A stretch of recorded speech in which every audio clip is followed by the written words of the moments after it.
You know, here on the nursery we have evergreens, we have some very nice perennials of different sorts, deciduous shrubs, we've got little spring flowering perennials, grasses, but also just take a look because we've got some very nice trees too. And you know, when I'm driving around the neighborhoods just now in early April, I see lots of these things springing into growth and brightening up the early spring scene. Take for example these flowering plums here and cherries.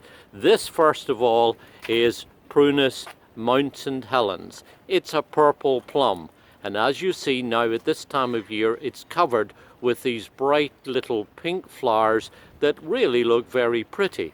But after the flowers finish, it produces very nice dark purplish flower all on a head that's tight and compact and very shapely. As you see, we spend a lot of time making sure that all our trees have straight stems and very nice full heads. Also, we go to special lengths to make sure that the roots inside the pots are not girdling inside the pot. That means that often when you grow a plant in a container, you get roots that encircle the inside of the pot. We deliberately go out of our way with a special technique to make sure that we have nice bushy fibrous root systems that transplant well and that become stable trees later in life. And then of course if you look at them here, you'll see that there are some very nice weeping cherries too. First of all, there's this larger one here at the back. It's called Prunus subhirtella Pendula, and this is the one that you see breaking into flower now all over the countryside. And then just look at this beautiful one here too that has these lovely white flowers on it. This is snow fountains.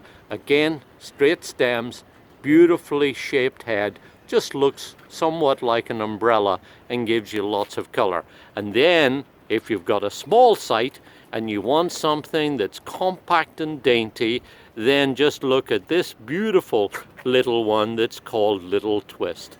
Grows compact, round head, and just as beautiful as its larger cousins. That's just a sampling of some of the beautiful trees that you can find out at your garden centres and maybe enjoy for years to come.